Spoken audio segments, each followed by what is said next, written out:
Hello and welcome to this episode of Let's Talk Shop with Mentorship. I'm your host Medha, and in this series we have real, unfiltered conversations about career success, jobs, and work life. You might have come across many engineers in your life, but the engineer we're chatting with today is extra special for two major reasons. One, she continues to represent the minuscule percentage of women who take up the profession, and two, she went a diverse route and did her engineering in biomedical, a space one hears lesser of in India and world over.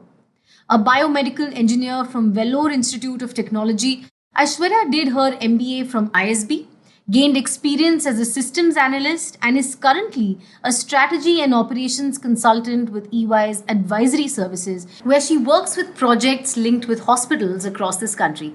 Welcome to this episode, Aishwarya. Thank you. Thanks a lot, Medha. Thank you for having me on. And I'm very, very excited for our conversation today.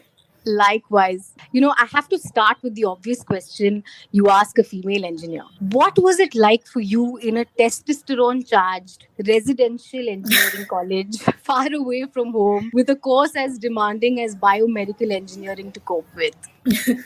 No, so it's interesting that you bring up testosterone-filled part of it because honestly, my stream, the biomedical engineering stream that I attended at VIT, we were a batch of around 60 people, of which we had 45 girls. Wow, that's an aberration. Yeah, that's an aberration, absolutely. So all of the bio streams, were sort of women heavy. But if you look at something like mechanical engineering, they had, I think, a batch size of 600 people with like 12 women, which is basically 2%. On average, you don't have a lot of representation, not a lot of women. But for me, particularly, on a day-to-day basis, attending classes, I had exposure to, a lot of women. So on that front, I don't think, I missed out on anything. The sought after percentage in the college overall. It was interesting. It was a great experience. I think living in the hostel was wonderful. I think everyone, if they get the opportunity, should do that, should go away from home, live on their own, gain a little bit of independence, gain accountability also, your own decisions for the first time in your life. It also gives you a perspective into who you are as a person, because as long as you're at home in a slightly cushioned environment, it's difficult to sort of explore nuances of your own personality as well. I agree. You're fully formed only after college. Very true. You are an army child and have had the exposure of studying across a diverse set of schools in India, since your father had multiple postings in his tenure. For the benefit of our listeners, the reason why I know so much about our guest is because I've known her for 25 plus years. I have to ask you, Aishwarya, what was the decision-making process for you like back in the 9th when you had to choose a stream, and how much of a bearing did your diverse schooling have on that decision? I did attend, I think, 7 or 8 schools across the country. All of them in quite small places, small towns like Sagar and Nagrota, places people wouldn't recognize easily. And while I did have the sort of privilege that comes along being from an English-speaking family, the army background, which offers a lot of shelter and a lot of support. The organization offers the best of everything that you can imagine. But while that privilege existed, the schools themselves were not the most ideal in terms of maybe nurturing ambition. So from that perspective, I don't think I learned a lot from the sense of, what exactly exists in the market. What are the various professions that, exist? What is it that you need to do to get into the different types of things that exist? And also, I couldn't really figure out where my interest, actually lay. I think in the end, I fell in that age-old, I wouldn't call it a trap, but the whole, age-old angle of good students do science. When I look back, I think about whether that's the decision I would take even today. I'm not very sure, but that's the decision I took at that point. My school had, it wasn't even good students take science. It was basically all students take science. We were like 40 odd people in science and 3 people in commerce, and we didn't even have humanities. Oh, good God. Yeah, that's what happened at that point. But however, if someone comes to me today at that age for advice, young students, if I ever speak to them, I always say that if you have, absolutely no idea of what you want to do, and you have, even the slightest inclination towards science or math, it's not abhorrent to you if you're not, totally turned off by it, then it's not the worst of things to take. It is a very versatile stream. It opens up a lot of options. If you had to think back at that time, have you ever figured what you might have chosen differently? Yeah, I've spent a good deal of time thinking about that. At this point today, I feel that maybe something along the lines of history or political science would have been something that I might have been interested in, I might have made a career out of. Maybe, something even basically liberal arts is something that I feel I would have been good at. But, these are decisions that are, I think, very prematurely made. 9th or 10th, when you're 14 or 15, it's very, very difficult without having the right set of mentors, without having the right set of exposure. It's very difficult to make those decisions. So yeah, I do sort of think about what could have gone differently for me. But on the whole, I don't really have any regrets. I'm happy at the place that I am right now. And I feel like everything has led me to this point. True, very rightly put. In India, when you think of the two most sought after careers and professions, you think of engineering and medicine, and that's the, like you said, this age old approach to careers that hasn't changed even today. But you actually went a step ahead and combined both of them in a degree in biomedical engineering, right? You got the best of both worlds. Could you kind of walk us through what biomedical engineering truly entails in terms of a course and on job applications? Because this is a slightly lesser known stream of engineering. And I think what you said is exactly what it is. It is the combination of engineering and basically medicine. The idea is to apply engineering principles across a huge multitude of disciplines and apply that to the human body with the aim of either advancing healthcare or doing good for the medical community. That's the whole point of the stream. And it's a large group of things that you can do. You can get into the medical devices industry, which is basically all your, diagnostic equipments, your PET CT machines, X-rays, etc. You can build artificial organs, the artificial hearts and pancreas and lungs and the limbs and the prosthetics and everything. Those sort of things you can do. You can get into pharma. You can figure out how various drugs interact with different pathways in the body. What sort of drug, what sort of delivery system is the best for drugs. You can do that. So many things that you can do. Basically anything where you feel that engineering touches the body, biomedical comes at that intersection. So it's a very, very interesting field. And yeah, like you said, very, very misunderstood or sort of lesser known. But, it's on the upswing. People are getting more and more interested in it. There's a lot of things you can do with it. There is a lot of research scope. Once you finish your engineering degree, there is a, you could do a research in biomechanics, which is basically how various forces interact with the body to cause motion. So like when I was in college, my father plays golf. So one of my projects was I tried to create prosthetic limb for somebody, for a below knee amputee, just so that he could play golf. Wow. Yeah. That's so interesting. Yeah. There's those principles of torque and, tension, etc. that come into building something like that. We did that. Then I think my final year project was also interesting. We tried to make a silent speech interface for people who, do not have access to their voice box anymore. So the device was just looking at a camera and mouthing words and, real time speech out of that. It's fantastic. So there's multiple things you can do. Like I said, research is very interesting, but there is limited scope in India. There is limited funding in India.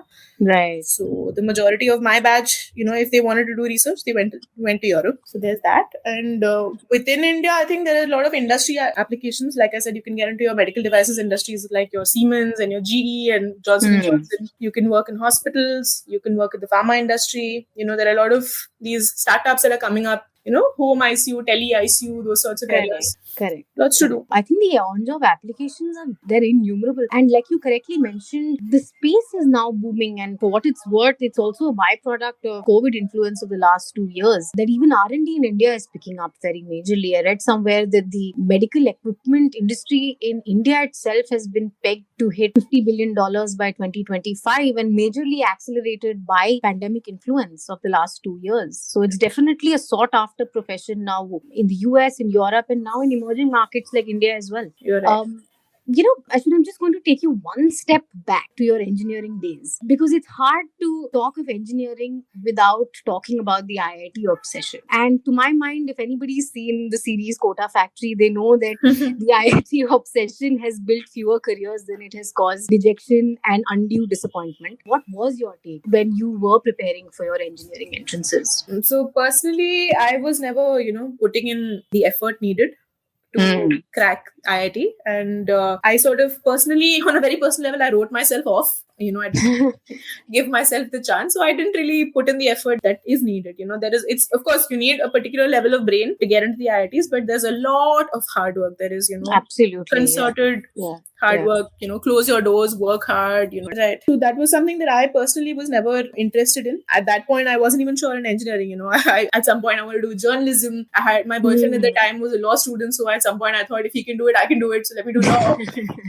So for me, it wasn't such a big decision. I wrote the exam also basically on a lark. Today, I will not deny the fact that even if you talk about my firm, the firm that I'm currently working at, they hire out of the IITs and no other college. At my level, when I was in the IIT in my third and fourth year, I didn't even know of the profession of consulting, and I didn't even know that you could get hired right out of college. I thought you needed an MBA to do that. There is that. It opens doors, and also there's a certain element of gatekeeping also. If you want to enter a space and it is sort of gate kept by people who are from a particular institution, the assumption is that, if I have gone through the rigor, then I would want to hire somebody who has also gone through that same rigor, because I know that that person is good enough. It's a very big assumption, but not necessarily true. Yeah, though it does open doors, I feel that, the obsession is so high that people forget about the fact that there is ample time to change things later. You are going to have a career of 30, 35 years. And you will have ample opportunities to move around, to meet people, to figure out what you are actually, worth, what you actually want to do in life. So getting obsessed over something at the age of 18, 19 and not thinking of how it impacts you in the long run is a mistake.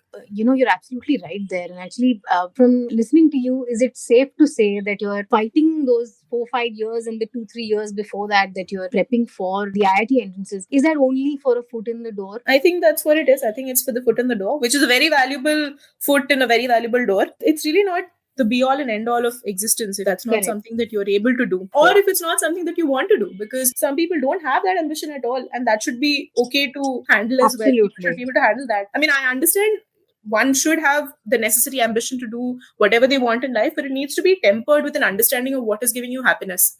I think that's so important for engineering students to realize, because that rut begins as early as class 10 or 11 now, where you can start your engineering prep. It's a very, very torturous journey for many people. Yeah. And it's guided by notions that are not entirely correct, like you pointed out. So I hope that people listen to this podcast and gain a more balanced perspective on the impact IIT or not has in your life. Aishwarya, from engineering in Vellore, a very, very different campus experience. You went on to doing your MBA at ISB. Again, a very, very different campus experience, exposure to people from diverse professions there. What was the main differentiating factor across these two campus lives? What do you take back from both in terms of what you enjoyed, what you didn't? I think that an engineering degree is something that you're sort of expected to do. Engineering, or basically any undergrad degree, is something that your parents probably, have always primed you to complete.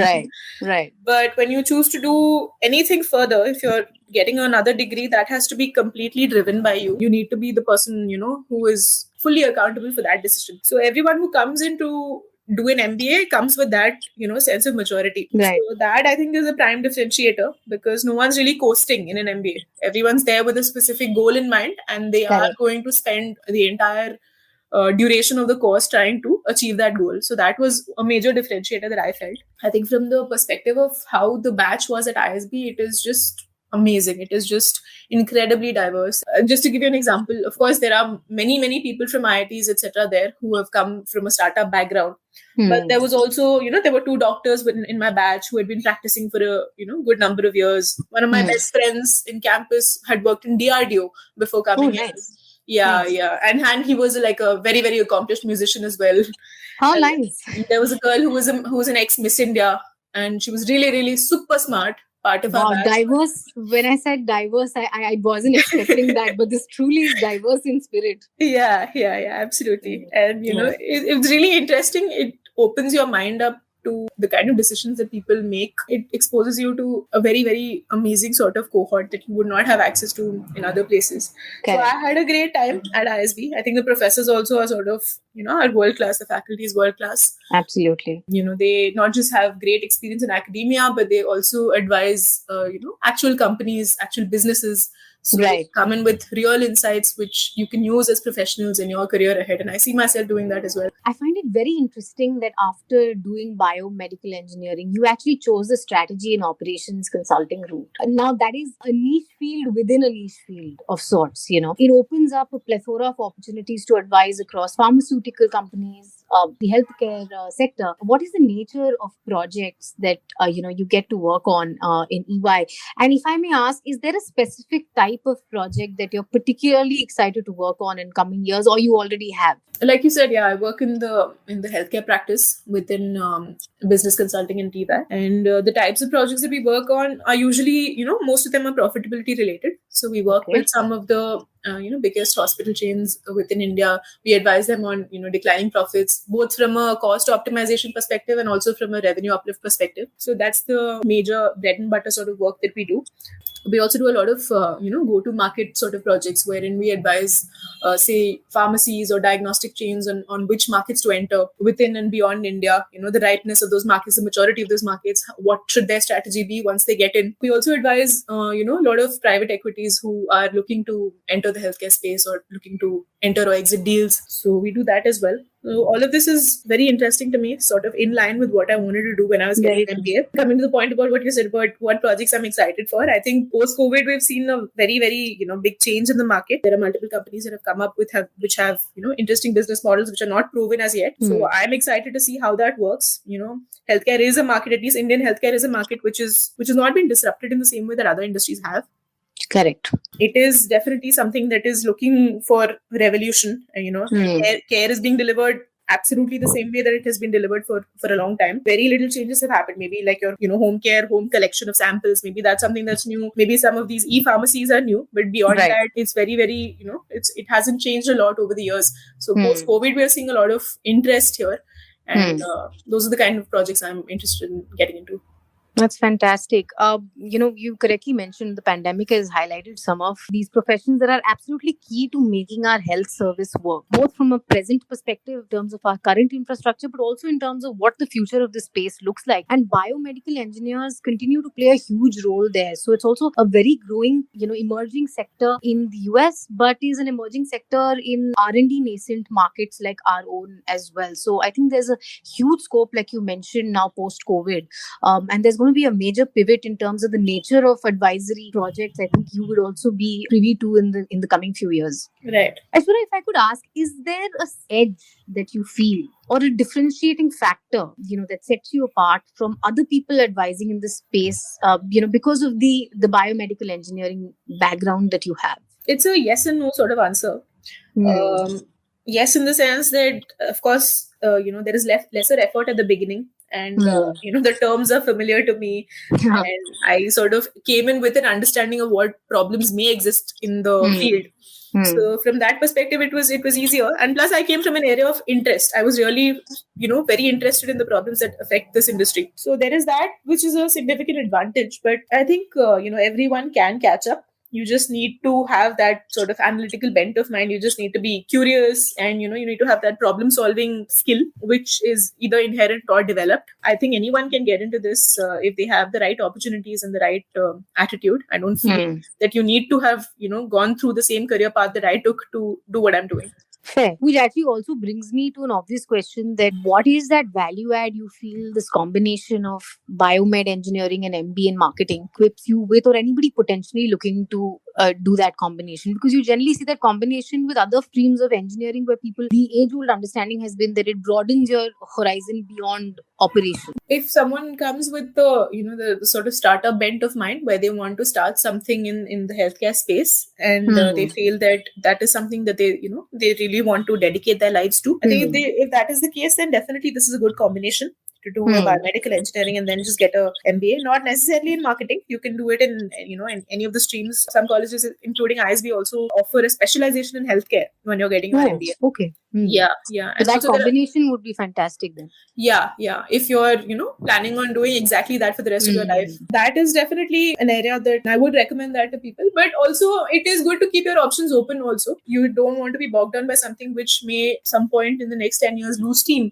Or something that you may sort of lose interest in, and it may be harder for you to pivot if you're choosing things that are very, very specific from the get-go. True. So there is that as well. I think getting a generic engineering degree and then sort of getting an MBA and getting into business is also not a bad idea. A lot of people, what they do is they get a bachelor's, they do a BTech in electronics and instrumentation sort of engineering, and then they do an MS or MTech in biomedical. There's that route also.